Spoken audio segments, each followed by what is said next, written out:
De quoi je me mêle sur rmc.fr et 01net TV. François Sorel. L'actualité des nouvelles techno, c'est de quoi je mêle. On va parler télécom maintenant avec quelque chose qui est un petit peu passé inaperçu, mais qui malgré tout marque un tournant en fait dans le monde des télécoms. C'est Apple qui a décidé, vous le savez, avec ses nouveaux iPhones, d'intégrer une double SIM en fait dans ces nouveaux iPhones, les 10S et 10S Max, et surtout sur l'iPhone XR qui sort dans quelques jours.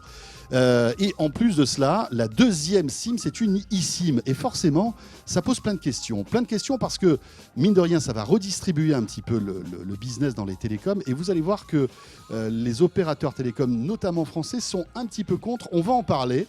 On va en parler avec Emmanuel Torriano, que vous connaissez, qui intervient régulièrement dans le club de la presse IT, qui est avec nous. Dans De quoi je me mêle aujourd'hui. Salut Emmanuel. Bonjour. Merci d'être là. Merci. Journaliste à Electron Libre, fondateur d'electronlibre.info. Voilà, pour avoir toute l'actualité à la fois des télécoms, des médias, etc., de toute la tech. Alors c'est par abonnement, mais franchement c'est de l'information premium, comme on dit, qui vaut le détour. Merci. Emmanuel, un mot donc sur cette... voilà, ce cheval de Troie qu'a balancé Apple, tranquillou bilou, on va dire. Hein, voilà, les nouveaux iPhones. Alors c'est vrai que c'était un sujet qui était évoqué depuis pas mal de mois. Il y avait la rumeur qui traînait. Hein. Voilà, les nouveaux iPhones sont double SIM. Et encore une fois, quand Apple lance une nouveauté, eh bien, ça bouleverse quand même l'écosystème, le marché. Ça va être le cas là avec la double SIM et l'eSIM ? Alors, sur la double SIM, Apple rattrape en réalité une partie de son retard technologique. C'est-à-dire que c'était un peu les derniers à ne pas proposer cette option. Or, cette option, elle est absolument primordiale si vous voulez attaquer le marché asiatique. Alors, rappelons ce que c'est la double SIM. Alors, la double SIM avant, oui, d'abord. De quoi il s'agit ? C'est très simple en réalité. Vous avez normalement, par exemple, un téléphone professionnel et un téléphone perso. Et vous avez donc une ligne pour le perso et une ligne pour le professionnel. Donc, vous avez deux téléphones la plupart du temps. Mais ça fait maintenant déjà plusieurs années que des téléphones intègrent la possibilité d'avoir ces deux lignes différentes sur un même appareil. Donc voilà, c'est le dual SIM. Les Huawei, les Samsung Les Huawei, font ça Samsung, depuis des années. Ça fait des années. Il n'y a même pas eu besoin d'avoir d'ailleurs des smartphones pour le faire. Hein. Ça s'était fait il y avait avant. des petits téléphones tout bêtes. Il y avait des dumb phones, comme on dit, qui avaient également des dual SIM. Et donc là, Apple arrive sur ce marché en disant, bon, bah, cette fois-ci, on va en faire un standard. Et comme d'habitude dans ce genre de choses, Apple fait un peu les choses différemment. C'est-à-dire que et bien sûr, ils rattrapent leur retard et en même temps, ils mettent un pied dans le futur. Et le pied dans le futur, c'est la eSIM, évidemment, qui n'était pas non plus une immense nouveauté, puisque par exemple, c'est celle qui est déjà intégrée dans les iPads. C'est quoi en fait une Et dans eSIM les Apple Watch. Et dans les Apple Watch, évidemment, la version d'avant, à partir de la série 3. Et qu'est-ce que ça veut dire une eSIM ? Ça veut dire que Apple a dématérialisé d'une certaine manière la SIM, qui, comme vous savez, c'est ce petit morceau de carton sur lequel il y a une puce, qui a posé tant et tant de problèmes parce qu'il faut la recevoir de l'opérateur, il ne faut pas la perdre. Et puis quand vous changez d'opérateur... Elle est liée à un opérateur aussi. C'est le fil à la patte voilà, que vous avez à l'opérateur. Donc si vous changez d'opérateur, on vous envoie une nouvelle SIM, comme vous savez. Et donc évidemment, il y a toujours cette espèce de délai de plusieurs jours qui est lié à la poste. Si vous êtes à la campagne, c'est encore pire, pour recevoir votre SIM. Alors que là, la SIM, en fait, elle est universelle. Elle peut changer d'opérateur. Là, c'est une SIM, c'est grosso modo la même SIM que ce que vous recevez habituellement, sauf qu'en effet, elle est interopérable avec l'ensemble des opérateurs qui sont compatibles. Parce que ce n'est pas fait encore, ça. On en reparlera. Et en effet, la possibilité, finalement, c'est que vous n'avez plus à changer ce petit morceau de carton. Il est directement intégré. Alors, ça a plusieurs avantages pour Apple. Le premier, évidemment, c'est, comme tu le dis, le fil à la patte des opérateurs est un peu rompu. On en reparlera plus tard. Apple reprend encore un peu plus, finalement, la main sur le client, ce qui est un peu leur... obsession, leur obsession, bien sûr. Depuis très longtemps. Ouais. Au grand désespoir des opérateurs, d'ailleurs. Bien sûr, et puis aussi de plein d'autres gens qui, évidemment, très régulièrement critiquent ce fameux hub propriétaire d'Apple sur l'ensemble de ses services et appareils. Bon, ok, ça c'est fait, on pourra le critiquer, c'est vrai, mais c'est un état de fait, il faut le prendre comme il est. C'est comme ça qu'Apple fonctionne. Et la deuxième chose qui est importante pour Apple, c'est au niveau du design, et c'est très important pour eux, ça leur permet d'avoir une miniaturisation, parce que la SIM, qui est donc même la nano SIM qu'on utilise depuis l'iPhone 5S ou 5, je ne sais plus exactement, elle est petite, mais ça reste quand même un morceau de carton avec une puce qui pourrait être beaucoup, beaucoup plus petite. C'est juste un peu de mémoire avec à l'intérieur, sécurisé, les clés publiques et clés privées qui permettent de se connecter à l'opérateur. Donc, Cela cette dit, en SIM, Chine, je ne sais pas si tu as vu, mais l'iPhone sera disponible avec un emplacement double SIM. tout à fait. Alors ça, c'est encore autre Ouais. chose. Il y a une législation chinoise qui empêche le fait qu'on mette des eSIM. Parce que les Chinois, ils sont pas mal, ils sont malins sur ce genre de choses. Dès qu'on parle de politique et d'accès aux clients et aux data, ils veulent pouvoir contrôler les choses. Bien sûr. Donc ils veulent Ils leur s'en cachent propre pas non SIM. plus, Et hein. ils ne s'en Enfin, je cachent veux pas. dire, C'est la loi, c'est comme ça. Donc en effet, vous avez un tiroir pour la SIM qui va se mettre dans les iPhones chinois qui permet d'avoir 2 SIM en reverse. Comme ça. Vous voyez, comme ça.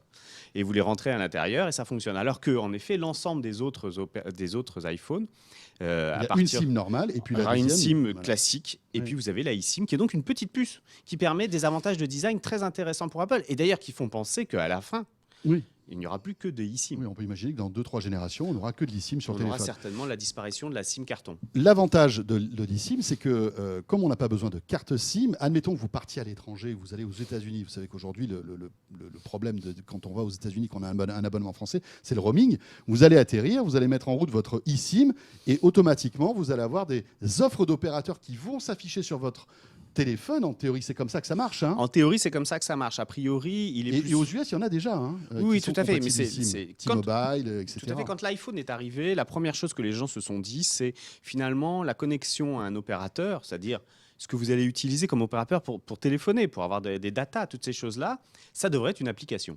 C'est-à-dire, ça devrait être comme toutes les applications qui sont sur l'iPhone. Vous arrivez et puis vous avez, comme tu dis, la liste des opérateurs qui sont compatibles. Et puis vous faites votre sélection par rapport au forfait ou au plan, si vous êtes aux États-Unis. Puis vous dites, ah bah celui-ci c'est le mieux, c'est le plus adapté. Mhm. Et je clique dessus et à ce moment-là, paf, je suis enregistré chez lui, c'est automatique. Bon, vous passez par exemple par le compte iTunes, c'est pas très compliqué. Puis vous faites du paiement avec ces choses-là. Tout le monde s'est dit ça pratiquement à l'arrivée de l'iPhone. Pardon. Mhm. Oui. Et ça a mis. Donc on est aujourd'hui 2007, l'iPhone, aujourd'hui on est en 2018, ça fait presque 10 ans. 10 ans pour lequel Apple, petit à petit, parce que c'est un marché très compliqué, Bien sûr. très irritable d'une certaine manière, les opérateurs là-dessus sont en effet très inquiets, parce que ça veut dire que petit à petit, eux-mêmes perdent une grande partie finalement de la souplesse qu'ils avaient avec cette fameuse carte SIM en carton, qui était de pouvoir d'abord presque obliger les gens à venir dans leur boutique, par exemple. Chez Orange, c'est un peu ça quand même, puisque c'est là qu'on leur vend aujourd'hui de la banque, comme vous avez vu. Enfin, Donc, difficilement parfois. oui, mais ça marche plus dans les boutiques.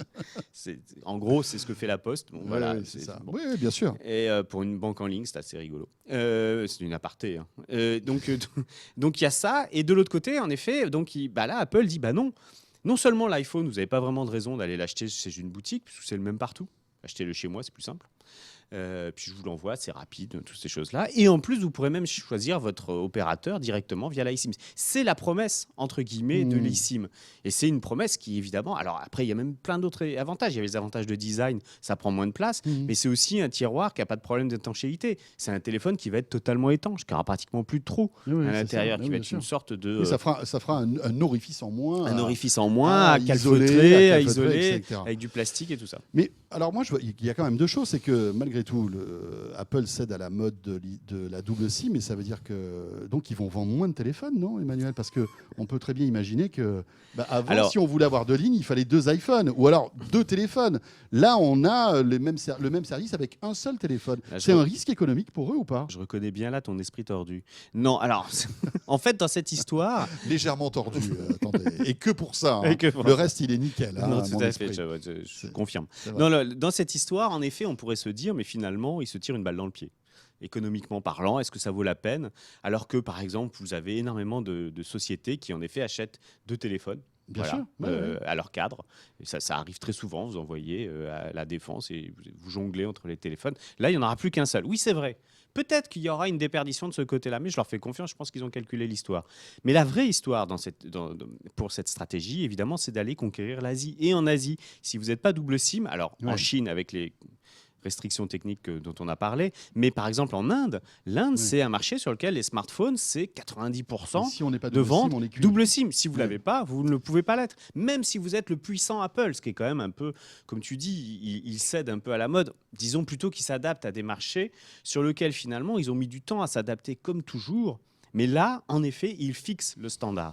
Tout le monde va évidemment, comme d'habitude, comme l'encoche, comme le double objectif, comme toutes ces choses-là. Ils ont fixé un standard et les Android vont s'y mettre aussi. C'est à peu près évident. Emmanuel, est-ce que les opérateurs vont s'y mettre forcément ou est-ce qu'ils peuvent faire de la résistance? Ça fait quoi 1 an maintenant que l'Apple Watch 3 est sorti en France. Est-ce que vous avez vu un autre opérateur, SFR, Free, Bouygues Télécom? Non, il n'y a qu'Orange qui Il n'y a que aujourd'hui Orange. s'est mis à l'eSIM. Alors on peut dire que c'était un galop d'essai. L'Apple Watch est un petit marché, finalement, c'est une niche, donc ça valait c'est ce qu'ils peut-être disent, pas le c'est coup ce qui les arrange. pour SFR, Bouygues et C'est ce et qui Free. les arrange. Est-ce Mais- que vous pensez vraiment qu'aujourd'hui, sur un marché mature, où par exemple Free et Bouygues Télécom jouent une lutte intense, très forte, sur des rabais, sur le prix des smartphones, sur toutes ces choses-là, est-ce que vous pensez vraiment qu'ils peuvent, juste parce qu'il faut faire une adaptation de quelques lignes de code sur leur réseau, pour intégrer l'eSIM de l'Apple Watch, est-ce que vous pensez vraiment que ça ne vaut pas la peine de le faire pour aller chercher quelques dizaines de milliers ou centaines de milliers de clients l'un et l'autre? Mais Bien alors sûr que pourquoi ça vaut la peine. Alors pourquoi? Parce que c'est une manière de laisser petit à petit prendre un peu plus Apple en Donc- main le marché des télécoms. Donc Il y a vraie une résistance. de la Il part y a une des résistance. opérateurs Une résistance qui n'est pas et d'ailleurs quand on leur peut-être pose pas la affirmée question, comme ils telle. disent oui, ça va venir. Ça va venir, mais ça Mais c'est ils veulent là. comprendre quel est le marché. C'est-à-dire que leur problème aujourd'hui, sur l'Apple Watch, on peut s'entendre de dire qu'en effet, c'est un petit marché. Il n'y a pas de raison de le faire. Oui, c'était pas capital C'était stratégique. pas on va capital dire. peut-être. Même si aller chercher une centaine de milliers d'abonnés, on ne sait jamais, par exemple, ça peut avoir un sens sur un marché mature. Mais l'autre chose, c'est qu'en effet, ces opérateurs de télécom, il faut comprendre ce que c'est comme métier. C'est un métier dans lequel vous avez d'un côté les institutions, les gouvernements, tout le côté étatique qui vous dit il faut mettre des milliards. Des milliards. On ne parle pas de centaines de millions, on parle de milliards pour la 4G. Pour, Enfin, cela dit, ils font des milliards, voire des dizaines de milliards de chiffre d'affaires chaque année aussi. C'est hein. autre chose. Enfin, non, mais il faut remettre ça dans l'échelle. Tout à fait. Pour moi, pour expliquer bien les choses, Mm. on leur dit d'un côté qu'il faut faire des investissements à milliards. Des investissements qui seront certainement leur profit, leur chiffre d'affaires de demain. Je te suis là-dessus. Mm. Sauf qu'il faut quand même faire ces investissements-là à milliards. C'est des investissements à milliards qui consistent à mettre la 3G, la 4G à la campagne. Bon, voilà. Mais aussi aujourd'hui à construire from scratch, parce que c'est exactement ça, un nouveau réseau qui s'appellera la 5G. La 5G, c'est considérable. Ça veut dire qu'il faut pratiquement tripler le nombre d'émetteurs, doubler ou tripler le nombre d'émetteurs, ça dépend des zones. C'est des dizaines de milliards. C'est énormément d'investissements. Alors oui, bien sûr, derrière, vous avez un chiffre d'affaires conséquent. On est tous d'accord. Je sais pas, on prend au hasard, Orange, c'est 50 milliards sur l'année. Donc c'est quand même beaucoup d'argent sur quelques pays européens et Afrique du Nord. Donc c'est en effet énormément d'argent. Ça, on est tous d'accord de ce côté-là. Mais vous avez quand même cette obligation-là qui est très importante. Et de l'autre côté, vous avez des sociétés, donc pour pas les nommer, Apple, Google, peut-être Microsoft d'une certaine manière, s'ils arrivent à nouveau à faire leur switch maintenant qu'ils intègrent Android dans Windows. Là. Ces sociétés-là qui arrivent, elles, qui ont des milliards encore plus, bien plus. Je rappelle que Apple fait le chiffre d'affaires d'Orange en 3 mois. Donc ça vous donne un peu le rapport de force. Vous ajoutez Google et Microsoft, le chiffre d'affaires d'Orange, monde, c'est 3 semaines de ces gens-là. Oui. Bon, alors, après l'échelle n'est pas la même. C'est C'est mondial. bien ça la Ouais, question. ouais, c'est ça, bien ça bien le sûr. problème. C'est-à-dire que vous avez des sociétés dont l'échelle est mondiale, dont la puissance financière est colossale. La puissance politique, Tim Cook ou Brin ou Page discutent en face à face avec Trump. Voilà. Oui, oui. C'est pas le même Bien genre. sûr, oui. Stéphane Leurs Richard, il- interlocuteurs, c'est les chefs d'État, en fait. Voilà, Bien sûr. Stéphane Richard, il discute certainement avec Bruno Le Maire, mais Mm. après, au-dessus, c'est un peu plus compliqué. Patrick Drahi également, malgré toutes ses qualités. Mais donc, ces gens-là se retrouvent avec, en effet, d'un côté, des obligations étatiques, de l'autre côté, des groupes dont la puissance est sans commune mesure. On comprend qu'ils soient un peu fébriles, qu'ils se disent, attendez, à quelle sauce on va être mangé dans cette histoire? Mais après, il y a le consommateur, Emmanuel, malgré tout. Je veux dire, qui est là, qui met la pression. Merci Je veux le dire, capitalisme, Non, mais heureusement. le premier opérateur qui lancera l'eSIM sur l'iPhone, parce qu'on peut imaginer. A priori, que ça va sera arriver, Orange, ça sera Orange, puisqu'il a déjà fait sur l'Apple bien Watch. sûr. Les autres la vont même. suivre, parce qu'après, il y a la concurrence qui rentre en jeu. Alors, sur l'Apple Watch, ils pouvaient en effet se retenir. C'est peut-être pas un énorme marché. Sur l'iPhone, quand on sait quelle est la puissance sur le marché français de l'iPhone, 20-30% à peu près, et sur le haut de gamme, 80-90%, il est obligatoire évidemment l'ensemble de ces opérateurs se mettent à intégrer l'eSIM, et je pense qu'ils y travaillent déjà, c'est clair. Mm.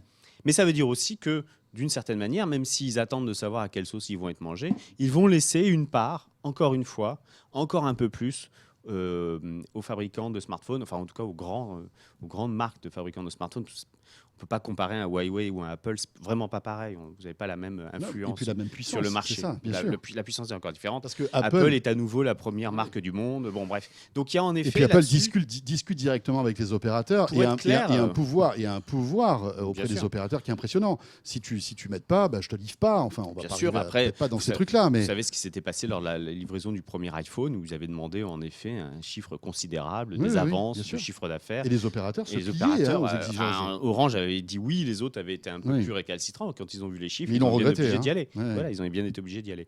Mais pour dire les choses, il faut regarder la façon de faire de cette manière-là. L'iPhone est arrivé et il a pris le marché du service. C'est-à-dire le marché du service, il l'a transféré sur celui de l'application. Et donc, le peu de ce que les opérateurs étaient capables de faire, finalement, ils l'ont perdu, ou en tout cas, ça a été réduit à peau de chagrin, pour être clair. Aujourd'hui, avec la eSIM, si elle se généralise, l'opérateur va également perdre, encore une fois, une partie de sa relation privilégiée avec le client. D'où, d'ailleurs, toutes les stratégies de diversification. On en parlait de la banque, mais ça n'est rien d'autre que ça. Pas tout, parce que malgré tout, il y aura toujours un emplacement pour une SIM physique. Donc on peut imaginer que Pour l'instant. pour l'abonnement subvention sur 2 ans, Pour l'instant. avec un prix Alors d'un bien sûr, téléphone qui sera moins ils vont élevé, essayer de etc. faire ça. Alors, vous avez bien compris que la suite de cette histoire, c'est quel sera l'un de ces grands opérateurs GAFA qui lancera à un moment un forfait. C'est-à-dire que Ça la va question, arriver, c'est ça celle-là. C'est On la peut question imaginer que Google, Microsoft ou Apple lancent. Google a tenté déjà le cas avec le câble dans la baie de San Francisco. Ouais. Bon, Ça n'a pas été un gros ça n'a succès. pas été un visiblement, immense hein. succès parce que Mais c'était le câble, c'était pas le mobile, visiblement. c'était du câble. Donc Voilà. c'était une manière aussi de rentrer sur le marché des opérateurs, de voir ce que ça voulait dire. Qu'est-ce que c'est comme investissement. Comment ça se passe. Voilà comment ça se passe. Ils ont lancé leur projet aussi de ballon Oui. pour la connexion Internet. Là, encore une fois, ils flirtaient avec ce que ça serait d'être un opérateur un peu nouvelle génération, un Est-ce peu différent. qu'un Apple pourrait devenir un MVNO mondial, Alors moi, j'y crois par pas. exemple, ou Moi, j'y crois pas. C'est un autre métier aussi. C'est un autre métier. MVNO, pourquoi pas fabriquer un réseau, ça, Donc j'y MVNO, c'est crois un pas. opérateur virtuel, c'est-à-dire qu'il va louer ses infrastructures à un opérateur existant. Voilà, c'est-à-dire qu'il Comme faut Énergie Mobile. En gros, c'est quand vous avez une présentation, la keynote de Tim Cook, à un moment, vous voyez, il liste tous les opérateurs dans tous les pays qui sont compatibles. Mais finalement, avec tous ces opérateurs-là, il pourrait passer un accord en disant je lance un MVNO, donc je vous achète. Un MVNO, c'est ça, on achète du temps de parole ou de la data en gros à des opérateurs qui, à ce moment-là, vous le font à un prix évidemment. Un prix de gros. Un prix de gros, donc forcément un peu inférieur au prix détail, hein, c'est la logique même. Et après, vous revendez. Et à ce tout moment-là, ça. vous revendez en faisant une petite marge. Apple pourrait très bien, en effet, dire à tous ces gens-là, écoutez, je vous lance un MVNO à Apple, je sais pas quoi, Mais les opérateurs mobile. voudront jamais. Les Si on vous opérateurs l'achète à un voudront. bon prix, pourquoi pas? Parce que l'idée, c'est quoi? C'est qu'à un moment, et parce d'ailleurs ça s'est déjà fait dans plusieurs pays européens ailleurs, il y a un moment où il faudra certainement se poser la question de ce qu'on appelle la séparation fonctionnelle, c'est-à-dire que d'un côté, l'opérateur a un front pour le client, c'est-à-dire quand vous allez le voir et que vous payez avec lui, vous prenez un forfait, vous payez, tout ça c'est le front client. Puis de l'autre côté, il y a tout un autre métier qui n'a absolument rien à voir, c'est celui des obligations étatiques ou des obligations finalement concurrentielles qui consiste à monter des réseaux, à aller creuser, mettre de la fibre, à installer des pylônes, mettre un serveur et des antennes. Ça, c'est vraiment pas du tout le même métier. Et peut-être que la suite de l'histoire des Il y aura télécoms, le métier de la structure, c'est la du réseau. et qui sera peut-être vendu en MVNO, Oui. par exemple, à des Apple, Google, Microsoft, C'est ça. via des eSIM. C'est-à-dire que là, on ne se pose plus la question. D'une certaine manière, l'opérateur est très content parce qu'on lui achète sa structure sur laquelle il a investi. Pour lui, c'est une bonne chose. Et de l'autre côté, il aurait une version client qu'il serait évidemment capable d'intégrer dans la eSIM de chacun des opérateurs. Il serait l'une des lignes que vous avez quand vous ouvrirez dans 5 ans votre iPhone ou votre Android, et vous aurez le nombre de forfaits. Ah tiens, il y aura un Orange, ça s'appellera peut-être encore Orange, mais il y aura aussi Apple Mobile Oui, c'est ou ça. Google Mobile. Oui, bien sûr. Ah c'est peut-être mieux parce que finalement je sais pas, au Nicaragua, ou j'en sais trop rien, c'est plus intéressant parce que évidemment, comme je disais tout à l'heure, ce sont des sociétés dont la puissance financière est considérable et elles peuvent en effet négocier dans le monde entier des tarifs que personne d'autre ne peut faire. Voilà ce que ça implique, ce petit bout d'électronique de l'eSIM. Vous voyez, franchement, on est allé un petit peu loin dans la réflexion, mais voilà, on verra bien si Apple va se lancer dans la vente de forfaits mobiles dans quelques années. Voilà. Et puis, à ton avis, les opérateurs vont craquer sur l'eSIM ou pas en France? Oui, je pense que sur vont y l'iPhone, venir. ils sont obligés. Ils sont obligés. Oui. Obligés. Donc, SFR, Bouygues, Orange, Free, à bon entendeur, on va suivre ça de près. Merci beaucoup Emmanuel Je vous en prie. pour cette analyse pertinente donc, de l'arrivée de l'eSIM en France et de la Dual SIM en tout cas chez Apple. Et ce de quoi je me mêle est terminé. Merci de nous avoir suivis. Bon week-end à vous toutes et à vous tous. Vous savez, on est là chaque vendredi en version audio sur rmc.fr, la version vidéo sur 01net TV, YouTube. Portez-vous bien et bon week-end. De quoi je me mêle sur rmc.fr et 01net TV.